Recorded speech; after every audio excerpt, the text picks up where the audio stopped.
No sabría qué contestarle. La verdad es que pues es la primera vez que vamos a, tanto ustedes como yo, a tener un examen, bueno, ustedes conmigo y yo con ustedes en el Unismo, ¿me explico? Eh, Híjole, no sé cómo contestar esa pregunta. A ver, de donde me voy a basar es de las diapositivas, ¿ok?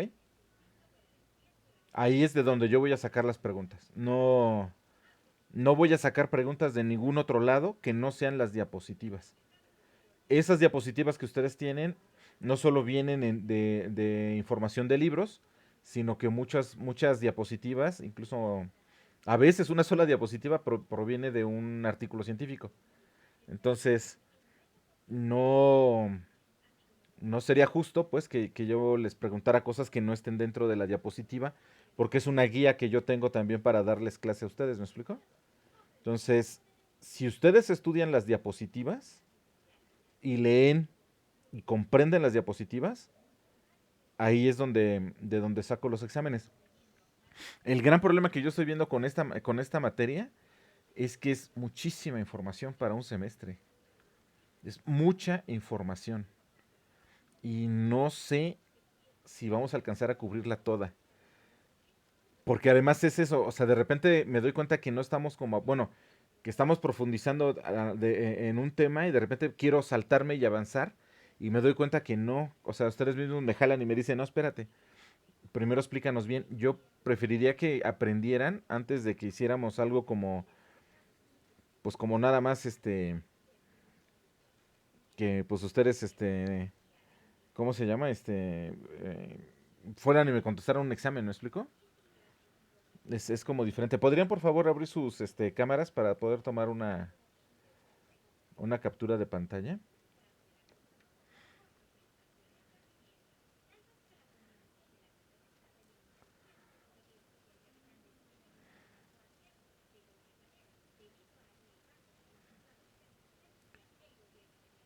Por favor, la mayor parte de la gente que pueda abrir sus pantallas, se los agradecería muchísimo. Bueno, sus cámaras.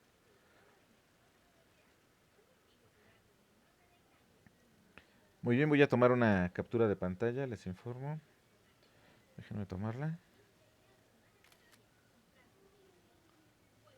Muy bien, listo, tomé la captura de pantalla. Quien quiera cerrar su cámara no tengo ningún problema. De hecho, voy a cerrar la mía precisamente porque se calienta la máquina. ¿Alguna otra duda, jóvenes? El examen yo creo que lo voy a hacer tomando tres básicas, tres secciones básicas, que va a ser falso y verdadero, relación de columnas y este y confusión múltiple, ¿no? Yo creo que esas son las tres partes que habría en el examen. Por la extensión de los temas que hemos estado revisando, pues iba a ser una buena cantidad de preguntas. Tiene sus ventajas. Tenemos que hacer el examen para una hora. Entonces ahí es donde la desventaja es el tiempo. Y la ventaja es que entre mayor sea la cantidad de preguntas, pues menos valor tiene cada una. Entonces, si se equivocan en varias, es menos la cantidad que se penaliza, ¿no? De tener un examen de 10 preguntas a tener un examen de 30, pues obviamente el valor de cada pregunta es diferente. Yo les sugeriría que si tienen dudas, primero contesten lo que sepan y posteriormente se regresaran a intentar contestar las que no recuerdan o algo, ¿me explico? Para que todo el conocimiento que ya llevan lo vacíen y ya después eventualmente pues lo que salga lo van ganando, ¿me explico? Estas son como las tres secciones que habrá en el examen.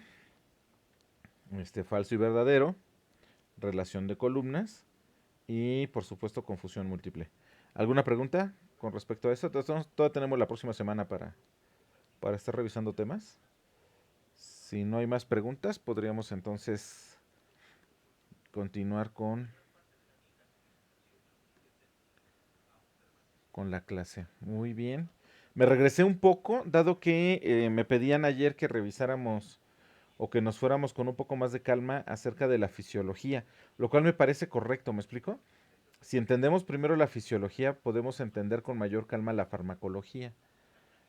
Entonces, estábamos acá, sí.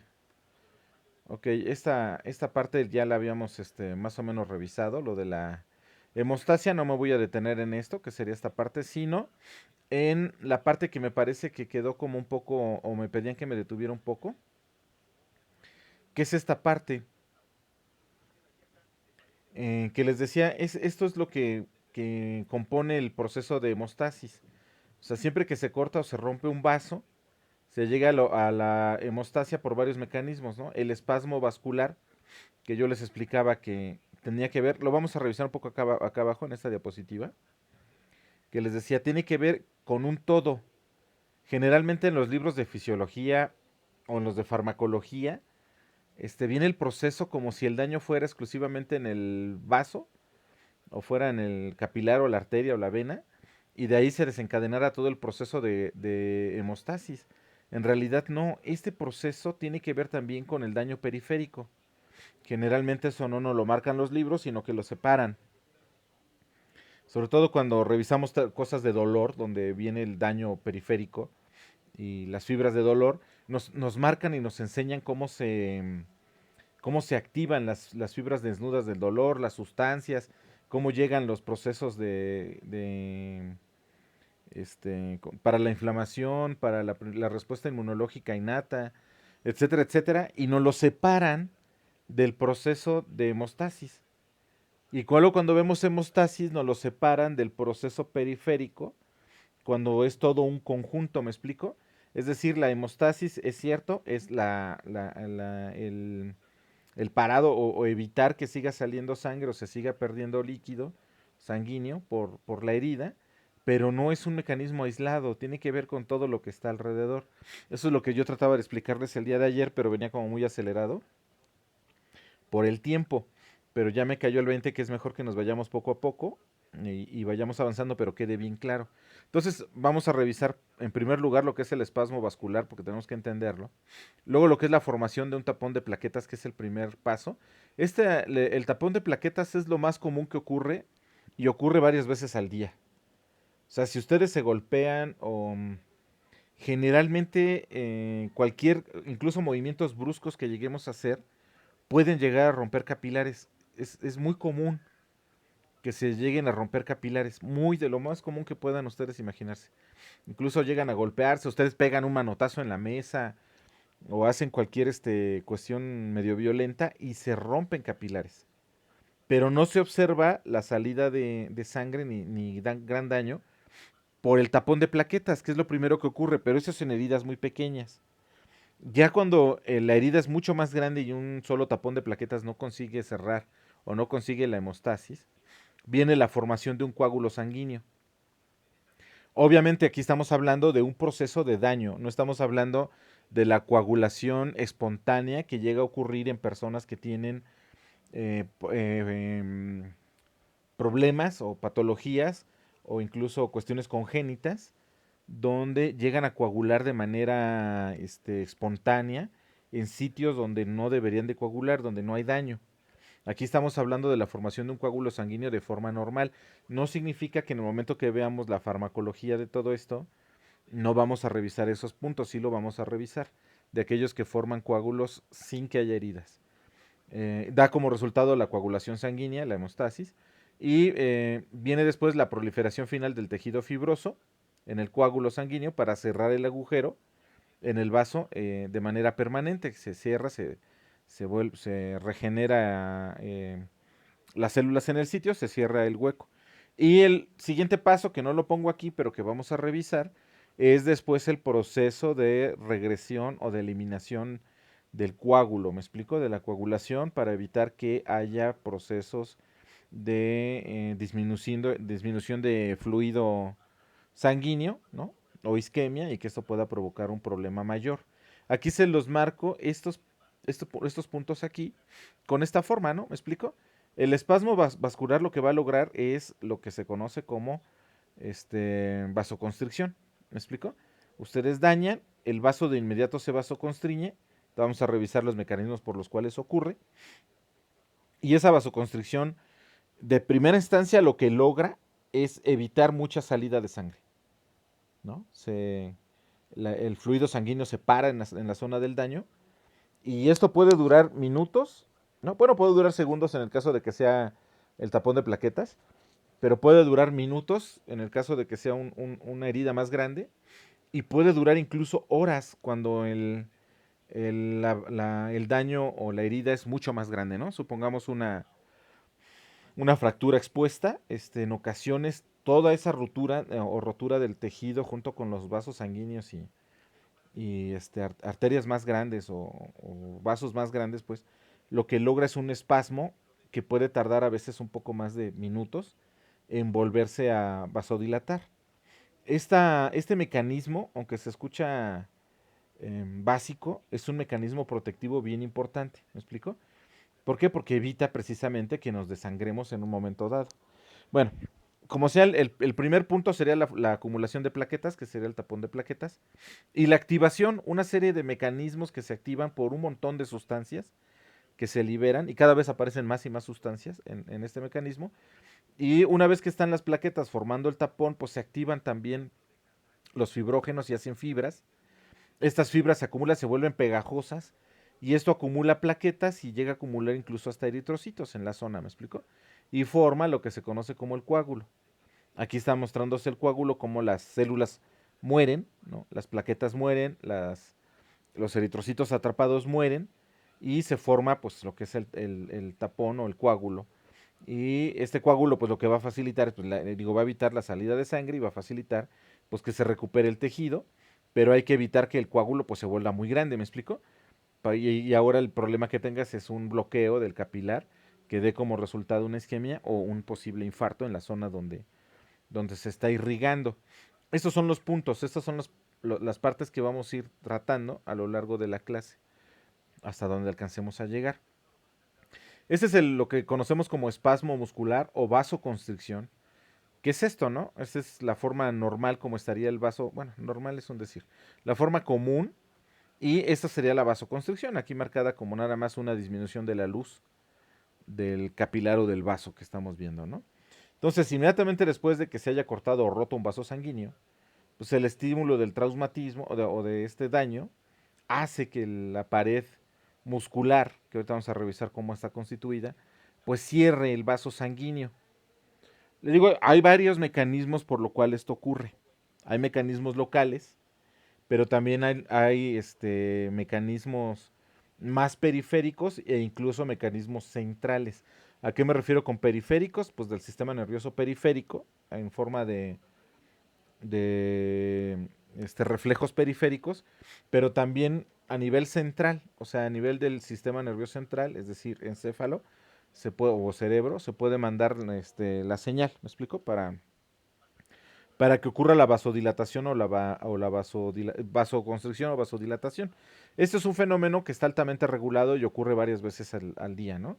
Es decir, bueno, si ustedes em, se enfrentaran a mucho frío, por ejemplo, salieran o fueran a un lugar donde hay mucho frío, eh, el frío es detectado de manera periférica y envía la señal al cerebro y se vuelve central.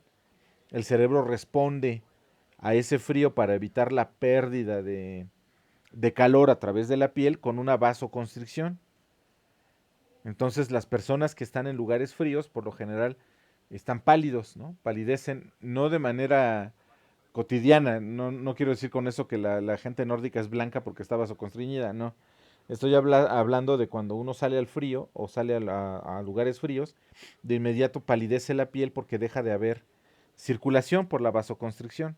Y al contrario, cuando estamos en un ambiente muy cálido o estamos haciendo ejercicio, estamos elevando la temperatura del cuerpo, ocurre exactamente lo contrario. También es un reflejo central que hace que haya una vasodilatación para que haya mayor fluido sanguíneo, mayor sudoración y con ello eliminación o regulación de la temperatura. Es decir, que el calor se vaya a través del sudor o del agua del sudor de la piel y con eso regulamos nuestra temperatura. Esto es un fenómeno normal, de hecho es un fenómeno del sistema nervioso autónomo provocado por un reflejo central que ocurre incluso cuando de pronto sucede algo que se sale de nuestro control, ¿no? Por ejemplo, cualquier cosa, pues si la piel se enrojece, ¿no?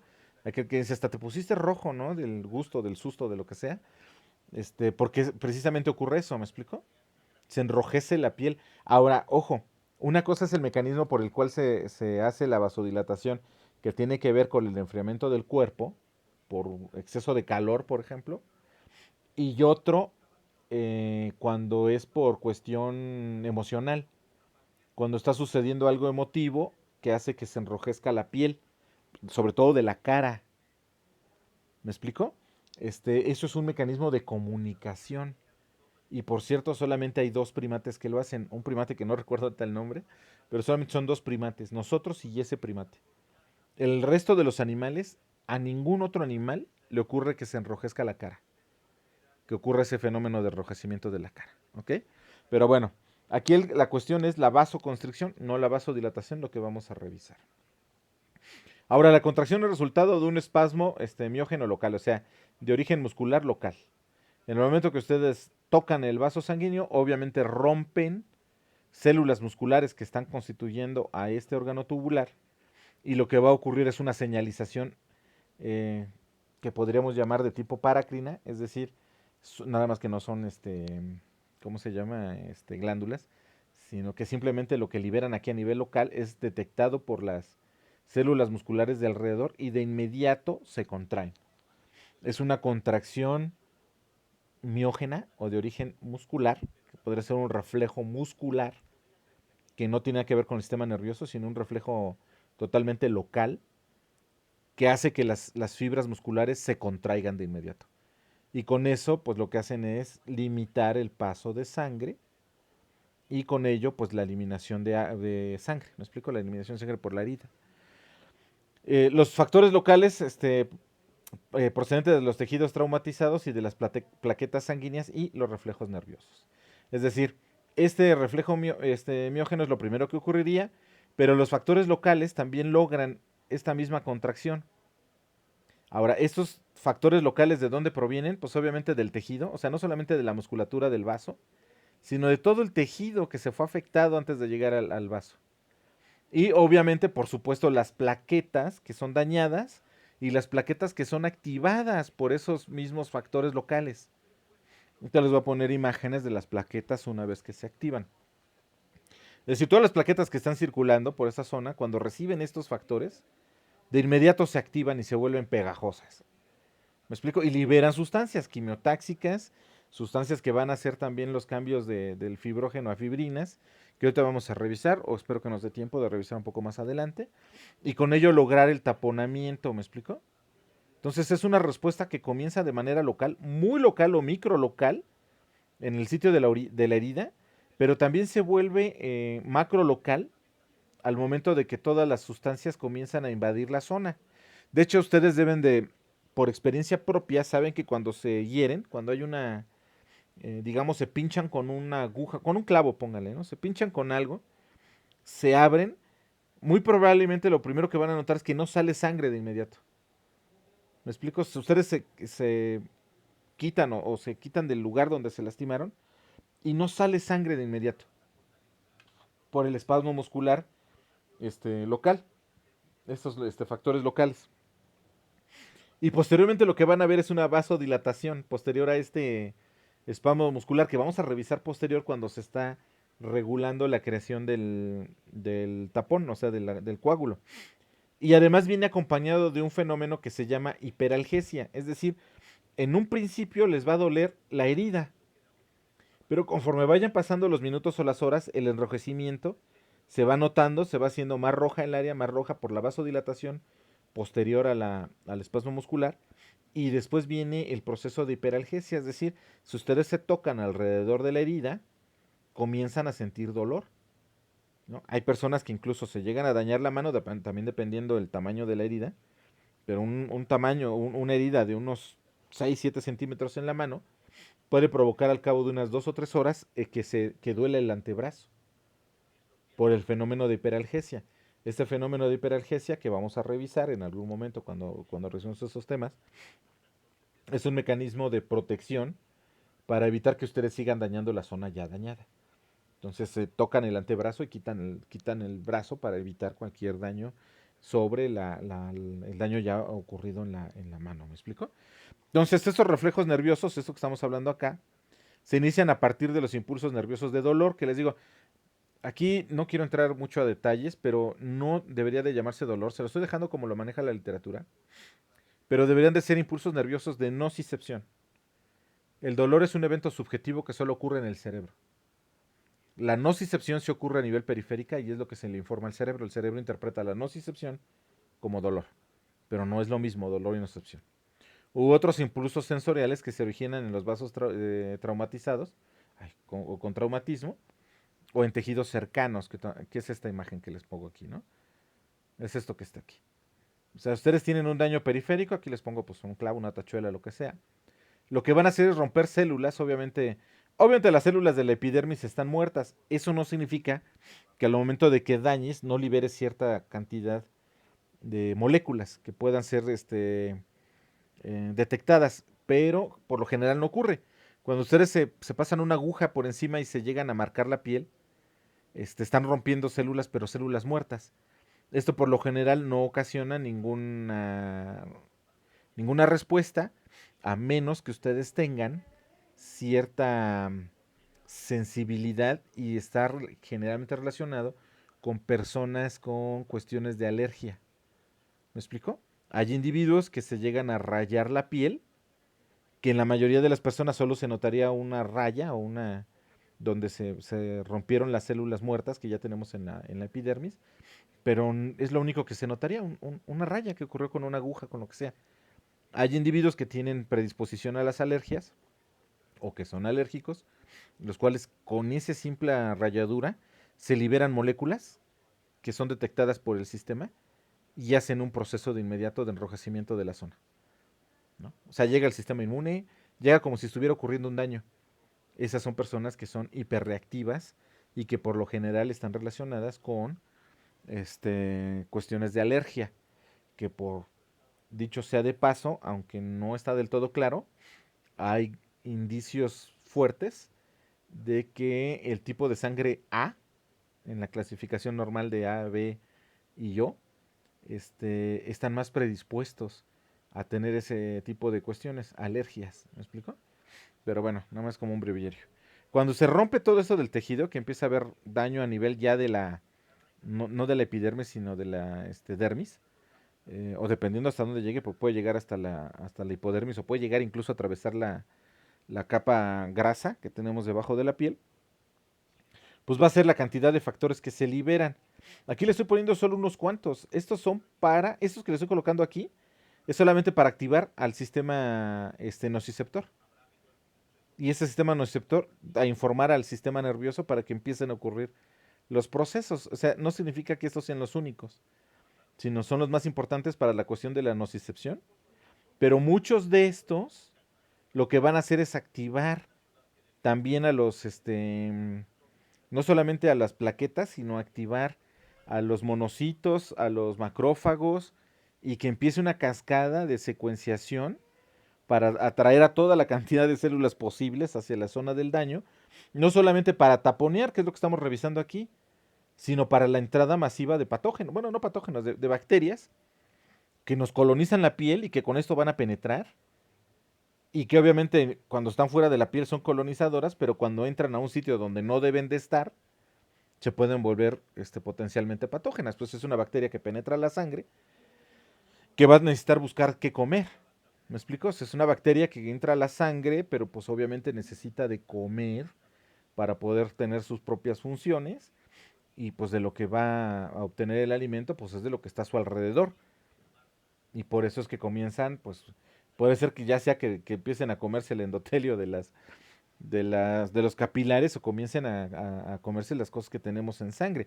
Aquí la cuestión sería que se empiecen a reproducir y empecemos a tener un proceso de reproducción bacteriana o reproducción de microbiota dentro de la sangre, que puede ser altamente peligroso, porque si se aloja en cualquier órgano va a comenzar a comerse el órgano.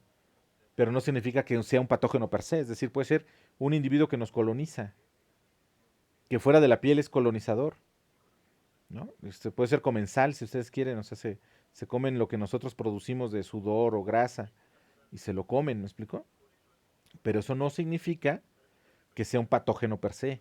Se vuelve patógeno cuando entra a un sitio donde no debería de estar. Esa bacteria no debería estar ahí y entonces se vuelve patógena pues porque tiene que comer, ¿no? La piel está siempre llena de bacterias, jóvenes, pero llena de bacterias.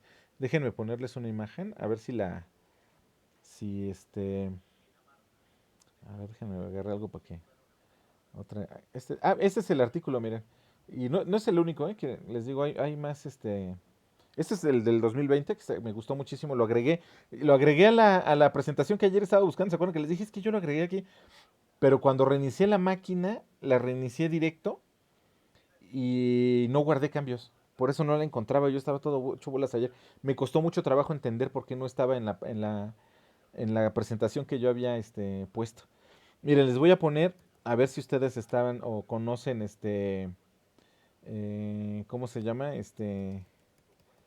Esto que les voy a platicar, a lo mejor sí. Ustedes me dicen si han escuchado hablar de este bichito. Aquí está el Demodex. Este es como se vería en el micro normal, en el de 10 por, ¿no? Así es como se vería. No como a 40 por más o menos, se vería así. Estas son representaciones, no estoy seguro de que sea real. Por ahí hay otras. Este también no sé si sea real, ¿no?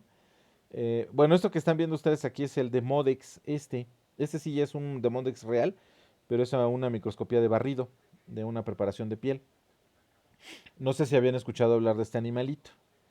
Demodex causa, este que está aquí, otros tipos de Demodex causan sarna en los perros. Vean, este es un folículo piloso y aquí están los Demodex. Ahorita les explico qué es este rollo del Demodex. Esto es nada más un breviario cultural, para que vean cómo está o cómo hemos coevolucionado con un montón de animales que tenemos en la piel. En este caso, este es un animal, pero con un montón de bacterias, ¿me explico? Este Demodex, los familiares del Demodex causan sarna en los perros. En nosotros, la mayoría de nosotros, bueno, no la mayoría, todos nosotros tenemos Demodex en la piel, todos. Todos tenemos Demodex. La teoría biomédica más aceptada dice que en algún momento fue parásito, igual que como ocurre en los perros, y nos causaba problemas de piel, parecido a la sarna. Pero en la historia coevolutiva, tanto de este animal como de nosotros, llegó el momento en que se volvieron comensales. ¿A qué me refiero como comensales? Que están alojados aquí, como ustedes están viendo, en el folículo piloso, y lo que hacen es alimentarse, aquí se ve, miren, alimentarse de la grasa que nosotros producimos. Y esto pareciera ser muy malo, ¿no? Parecería como que es algo, aquí se alcanzan a ver, miren, esta ya es una infección, aquí, esto que están viendo también acá son infecciones. No es lo normal, no es lo que debe ocurrir, esto ya es una reacción de hipersensibilidad al bicho. Este, lo que harían sería, al alimentarse de la célula grasa, podríamos nosotros considerar un parásito, pero la coevolución ha hecho que estos animalitos nos hagan que la piel se vuelva muy tersa, al estar que nosotros estemos hiperproduciendo grasa. Por eso yo creo que han escuchado cuando les dicen las abuelitas o las mamás, no te maquilles, cuando son más chicas, más jóvenes, y les dicen, no te maquilles porque te vas a arrugar muy pronto. Y uno dice, ay, pero ¿cómo va a arrugar? Pues sí, sí se arrugan. Porque además este bichito tiene una característica, como está metido dentro del poro y por aquí se alimenta, el sistema respiratorio, lo que podríamos considerar como tráquea, porque no tiene pulmones ni demás, tiene un sistema de difusión de aire, es un tubo que saca por la cola, diferente al digestivo, ¿me explico? Diferente al digestivo. Este tubo lo que hace es meter oxígeno y pues hacer el intercambio gaseoso con el ambiente. Esto que están viendo aquí son las colitas. Si ustedes se maquillan, sobre todo si utilizan polvos o cualquier otra cosa, lo que hacen es tapar esto. Y, oh sorpresa, le tapan el sistema respiratorio al animalito, su sistema respiratorio, y lo matan. Y entre menos cantidad de Demodex tengan, más reseca se les hace la piel. En otras palabras, más rápido se arrugan, como dicen las abuelitas. Eso nomás, dígame.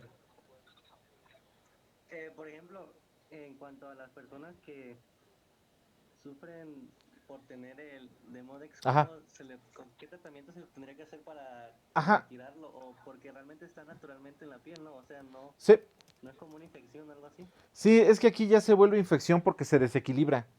Es eso que les decía. Aquí ya está, mire, por ejemplo, este tiene vermectina, Pero hay otros como este que ya se dan para el control, que es antidemodex. Es que es muy fácil bueno, no, ni tan sencillo de controlar, porque hay algunos cuando ya ese es el problema, es que el Demodex no solamente está con las colitas aquí, sino penetran y están muy metidos hacia la zona y el poro está muy abierto. El problema es que muchas veces el tratamiento no alcanza a entrar. El poro está abierto y por lo tanto hay intercambio de gas, pero la crema no entra. Más bien en el fármaco de la crema. Que les digo, aquí en este caso hay diferentes, ¿eh? Hay algunos naturales como este y hay algunos que son como la vermectina, que también funciona. El problema es cuando el Demodex penetra mucho. Y es que les digo, se desequilibra y las personas además hiperreactivas comienzan a tener un problema en la piel, esto que están viendo aquí. Pero no es tan difícil cuando llevan un tratamiento ya más o menos con algún tipo de cremas.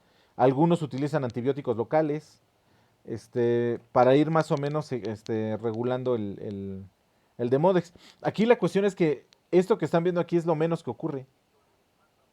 Es lo menos que ocurre. De hecho, en el Politécnico, en el Instituto Politécnico Nacional, lo que hicieron fue desarrollar una crema, que ya no he visto, por cierto, pero es una crema que tienes que mantener refrigerada, porque esa crema tiene Demodex vivos.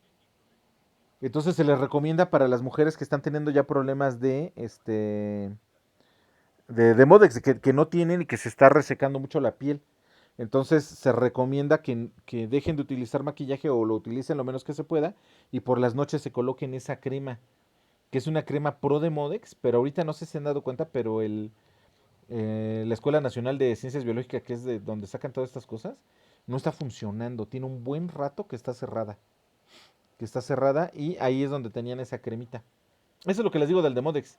Aquí esta es una ilustración poco probable, porque aquí no tendría forma de respirar. Pero sí puede llegar a ocurrir esto, que el poro se abra demasiado por la reacción alérgica y entonces el Demodex penetre y pueda respirar aquí. Por lo general no podría respirar en esta zona porque el poro se cierra. Por eso es que tiene que dejar la colita de fuera y comerse la grasa del pelo. Por cierto, un dato también adicional es que los hombres tenemos como 3 o 4 veces más Demodex que las mujeres. Porque tenemos por lo general 2 glándulas sebáceas asociadas a cada pelo. Las mujeres solo tienen una. Por eso es que el cabello del hombre es diferente al cabello de la mujer y se supone que también es una forma en que las mujeres seleccionan hombres por el cabello, por eso se separaron. Las mujeres tienden a tener el cabello más reseco que los hombres, pero por esa situación tenemos 2 glándulas asociadas sebáceas y tenemos mayor cantidad de Demodex. Por eso también se dice como que los hombres pareciera que nos arrugamos menos aunque vivimos menos, ¿me explico? Por ahí iría como todo el asunto con esa cuestión. Bueno, esto es como el breveo cultural para que vean la cantidad de cosas que podemos tener en la piel y que tenemos que tener un equilibrio en esa piel para que pues tengamos las funciones que debemos de tener, ¿me explico?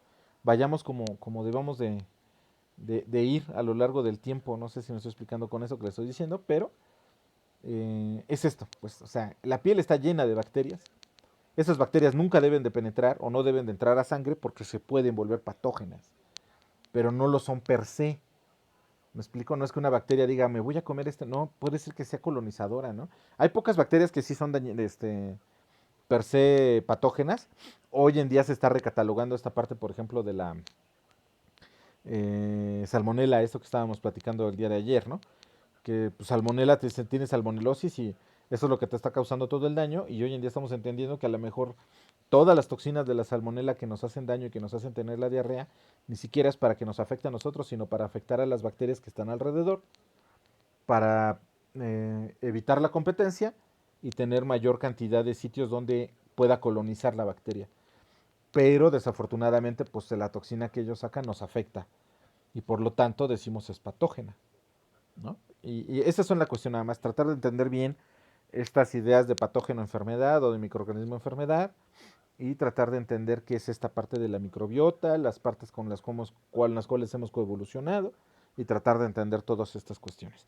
Simplemente esto, ¿no? Este sistemita que es, por ejemplo, la sustancia P, que igual que la sustancia X, eran sustancias que estaban en los frascos. Había frascos A, B, C, D.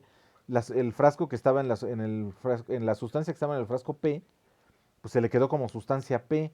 Y hoy en día sabemos que esta sustancia activa a los nociceptores, pero tiene también una propiedad quimioatractiva para los macrófagos. ¿Me explico? Entonces todo esto que está aquí es complejo, pero poco a poco lo vamos entendiendo para saber cómo es que ocurren o cómo estos factores ayudan pues a los procesos de inflamación, atraer al sistema inmunológico, atraer a las plaquetas y activar a las plaquetas para que esta herida se cierre o evitar la salida de sangre. Entonces aquí los factores, Doctor, dígame. todos estos elementos que se mencionan aquí en la imagen Ujú. podrían considerarse como parte de la cascada de coagulación o también es parte del sistema, como parte de un sistema de respuesta inmune. Es de ambos, es que funcionan para ambas partes. O, Funcionan para ambas partes. Y aquí les estoy colocando bien poquitas, ¿eh? Ahorita van a ver que hay como alrededor de 500 sustancias ya identificadas hasta ahora. Les estoy colocando las que más se han estudiado. Por ejemplo, en un inicio, el factor neural de crecimiento. Este factor. Este fue descrito en saliva. Fue el primer lugar donde se le escribió. Y bueno, después de qué? De procesos donde fíjense bien, donde las personas se quemaban la lengua. O sea, había una quemadura de lengua, una quemadura por consumir cuestiones calientes. Y en la saliva aparecía un factor o aparecía una sustancia que ayudaba a la recuperación de las terminaciones nerviosas que se habían quemado en la lengua. Y a ese le llamaron el factor neural de crecimiento. ¿Me explico? Hoy en día sabemos que este factor se libera en un montón de sitios y es para el daño nervioso. Bueno, entre otras cosas, para el daño nervioso. La bradicinina o la sustancia P es también la que te digo, ¿no? Esta también, esta sustancia P, que en un principio pues simplemente se sacaban infiltrados ¿cómo se llama? Del proceso inflamatorio y se trataba de averiguar qué tantas cosas había en ese líquido, que pues no, nada más es agua, sino tiene un montón de cosas. Y les digo, se iban separando y este de la sustancia P no se sabía para qué funcionaba, hasta que obviamente pues tú lo que haces es inyectarla y de inmediato comienzan los procesos de dolor, de nocicepción. Tú inyectas sustancia P debajo de la piel, o sea, subcutánea, y de inmediato se activan los nociceptores.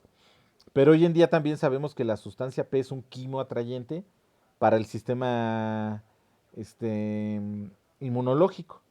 Y ahorita vamos a revisar en la cascada de coagulación que algunos de estas sustancias que son liberadas a nivel periférico participan en la cascada de coagulación. Es decir, es un todo, porque el daño proviene desde acá arriba. Por eso les decía hace rato, cuando nos enseñan esta parte, que es para la activación de la ruta nociceptiva y para la inflamación y los procesos primarios de defensa, pues nos lo dicen separado, como si no participara con respecto a precisamente a la cascada de para la coagulación. O sea, pero ahorita lo vamos a ir discerniendo y ustedes mismos van a llegar a la misma conclusión. Ahora, obviamente esto va a informar al cerebro de inmediato que hubo un daño. Primero al sistema, digo, a la médula espinal, por si se necesitan reflejos espinales, o sea, de evitación o reflejos de otro tipo. Y luego al sistema nervioso central, pues para informar de que hubo daño periférico y que es necesaria, pues por ejemplo, vasodilatación o que es necesario otras cuestiones que vamos a revisar un poco más adelante. Entonces los reflejos nerviosos se inician a partir de impulsos de dolor y otros impulsos sensoriales que se originan pues en estas zonas del traumatismo, ¿me explico? Y ya entre estas, pues aquí están algunas de las sustancias que participan. Ahora, ¿cómo se da este espasmo muscular del que estamos hablando?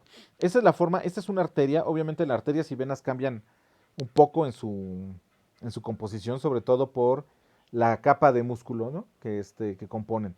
Generalmente la mayor cantidad de músculo está en las arterias, que son las que van a recibir con mayor fuerza pues el flujo sanguíneo que viene directo del corazón. Acuérdense que las venas pues son contra gravedad, necesitan otro sistema diferente para poder llevar la sangre pues obviamente desde las zonas bajas hacia el corazón. Pero las arterias son las que necesitan estar con mayor cantidad de músculo liso para poder soportar no solamente pues, el flujo sanguíneo, sino también regular este flujo sanguíneo directo del corazón. Pero aquí les muestro la estructura de un órgano tubular. Todo órgano tubular que compone nuestro cuerpo tiene estas capas que les voy a mostrar. Aquí se los pongo en la arteria, pero todos, algunos tienen mayor o menor cantidad de músculo liso, ¿no? Algunos tienen menor o mayor cantidad de lámina elástica interna o externa, que, que está compuesta precisamente de fibras de colágeno, por ejemplo, ¿no? O fibras de elastina, que le dan esta propiedad elástica y que pueda soportar pues estos cambios bruscos de pronto de presión o de flujo sanguíneo. Entonces, que aquí está la luz, pues comenzaríamos con la parte endotelial, que son células. Luego viene la parte pues, del subendotelio y la parte de elástica.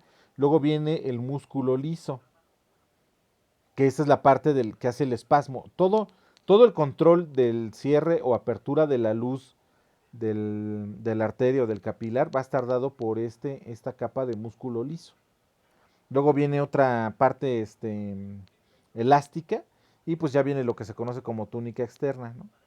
Y aquí están los vasos de los vasos, que aquí viene también el sistema nervioso, me explico, viene pegado. O sea, todo esto es altamente regulado también por el sistema nervioso. ¿Alguien me va a preguntar algo?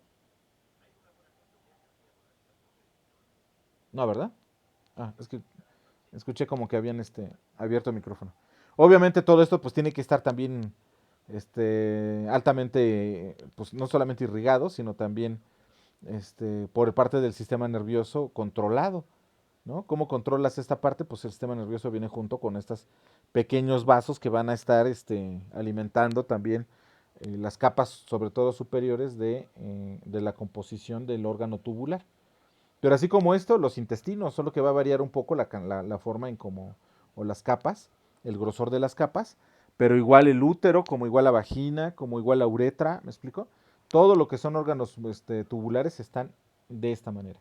Ahora, probablemente se produce una mayor vasoconstricción por la contracción miógena, o sea, la local, producida por esto, la señalización de estos músculos que al ser dañados señalizan alrededor y provocan la contracción inmediata, ¿me explico? Que es por daño directo a esta pared. Y en los vasos más pequeños, las plaquetas son las responsables de la mayor parte de la vasoconstricción. ¿Qué se hace? Pues cuando hay daño, algunas de estas sustancias, por ejemplo la sustancia P, y si no mal recuerdo, creo que las prostaglandinas, o si no te revisamos, también activan a las plaquetas, ¿me explico? ¿Y qué van a hacer las plaquetas? Van a liberar una sustancia vasoconstrictora que es el tromboxano A2, ¿no? Este tromboxano también hace vasoconstricción local. Una plaqueta activada, de inmediato tromboxano. ¿Para qué? Para hacer vasoconstricción. Entonces, la primera y parte de la vasoconstricción es miógena y la segunda viene por la activación de plaquetas a través de las sustancias liberadas por el daño tisular. Por eso les decía, es una cascada, es todo un conjunto de procesos. Yo sé que a veces queremos como el punto A, al B, al C, al D, pero después de descubrir tantas moléculas que están metidas, dudo mucho que demos todavía con un proceso bien claro de todo lo que está ocurriendo para que ocurra nada más la pura cerrado de la luz, el puro espasmo muscular por la activación de todas las sustancias que están aquí activando, pues no solo a los músculos, bueno, más bien, sí, no solo a los músculos, sino también, por ejemplo, a las plaquetas o a los trombos, ¿me explico? ¿Sí queda claro más o menos cómo es la composición de todos los músculos, de todos los órganos tubulares? Espero que Sí, sí. profesor. Ok, perfecto. Les decía, cuanto más grande, no, claro, ahí no puse algo tan, este, más, ¿cómo se llama? Más, didáctico, a una herida así más fuerte, pero bueno. Cuanto más grave sea traumatizado un vaso, mayor será el grado del espasmo vascular, lo que les decía. Puede durar minutos o incluso horas, ¿no? Y durante este tiempo puede tener los lugares de procesos de taponamiento plaquetario y de la coagulación sanguínea, que son los dos procesos, primero y luego dependiendo pues qué tan grave sea la herida, ¿me explico? Y digo, es un proceso normal o natural que tendría el cuerpo para tratar de evitar, ¿no? Que haya pérdida de sangre. Ahora, obvio, ustedes lo saben, entre más grande sea el vaso sanguíneo, pues más complicado es taponearlo, ¿no? Este, el, ustedes saben también que una vena es mucho más fácil de taponearse que una arteria, ¿no? O sea, generalmente si se agarran o se rompe una arteria muy grande, pues es bien complicado, porque la persona puede morir desangrada en muy poco tiempo, porque aunque haya espasmo, la arteria es tan grande que no permite, y además viene la fuerza cardíaca, me explico, el corazón latiendo para lograr pues que la sangre llegue a todas las partes donde tiene que llegar, y esto puede vencer el taponamiento, porque más bien el espasmo, porque recuerden que es músculo liso. El músculo liso no es como el músculo estriado, bueno, depende cuál, pero la mayoría de los músculos estriados, sobre todo los músculos, ¿cómo se llaman estos? Bueno, se les llama, ay, que son, que se van por la vía anaerobia. Las fibras anaeróbicas producen mucha mayor fuerza durante poco tiempo, pero mucha mayor fuerza, ¿me explico? Y podrían, muy probablemente, sí cerrar la arteria, pero nuestro sistema no está compuesto de músculo estriado, está compuesto de músculo liso en esas partes. Y el músculo liso no tiene la misma fuerza que tiene el músculo estriado. Entonces ahí viene todo este rollo de esta parte que les estoy platicando, ¿no? Muy bien. Este es el tapón plaquetario. Obviamente acuérdense que las plaquetas, bueno, toda la línea sanguínea pues proviene de las mismas células madres del sistema hematopoyético, ¿no? En la médula ósea de los huesos largos o grandes. Y son pues obviamente discos mucho más pequeños que los eritrocitos. Ahorita vamos a revisar de qué tamaño son y todo. Y lo primero que ocurriría son estos taponamientos. Les digo, de hecho aparecen muchos agujeros vasculares, ¿no? Por todo el cuerpo al día, ¿no? Por eso las personas que tienen problemas de coagulación, pues tienen que tener mucho cuidado, ¿no? Porque cualquier movimiento brusco, cualquier golpe puede provocar sangrados y sangrados pues que empiezan a morotonar grandes partes de la piel. Acuérdense que si no se rompe la piel, pero se rompen los vasos sanguíneos, pues la sangre sale y se acumula pues en la parte debajo de la piel y entonces se ve la parte amoratada, ¿no? Y dependiendo ahí, si no hay coagulación, pues un vaso pequeño podría formar un moretón muy grande, ¿me explico? Mucha acumulación de sangre subcutánea, ¿no? Y esos son problemas, pues obviamente, de coagulación que vamos a revisar. O sea, aquí estamos revisando cómo es la parte normal, pero luego nos iríamos a las patologías y la farmacología de cómo se debe de tratar. Yo espero que sea la parte, porque ayer me decía, ¿no? Que revisáramos con más cuidado esto, por eso lo estoy haciendo de esa manera. Entonces, suelen sellarse con un tapón plaquetario y pues en vez de con un coágulo sanguíneo, ¿no? Aquí son heridas muy pequeñitas, no hay mayor problema para la acumulación de plaquetas y que esto, obviamente también viene una cascada, ¿no? O sea, cuando viene la rotura se liberan las sustancias que van a activar precisamente a las plaquetas y se vuelven pegajosas. Una plaqueta por lo general no debería estar pegajosa en el sistema cuando está aquí de manera normal, ¿me explico? ¿Qué es esto? Aquí están las plaquetas, ¿no? Aquí estaríamos viendo los eritrocitos y aquí están las plaquetas. Entonces también son llamadas trombocitos, son discos diminutos de 1 a 4 micras de diámetro, ¿no? Muy, muy pequeñas. Se forman obviamente en la médula ósea o a partir de los megacariocitos. Son células hematopoyéticas extremadamente, los megacariocitos son las células hematopoyéticas grandes. Se fragmentan en plaquetas, bueno, todo el proceso que ya deben de conocer de la división de las líneas para separar las líneas rojas de las líneas blancas y precisamente la formación de los eritrocitos y de las plaquetas. Fíjense bien, la concentración normal de las plaquetas en sangre está de 150,000 a 300,000 por cada microlitro, ¿no? Y carecen de núcleo y no se reproducen.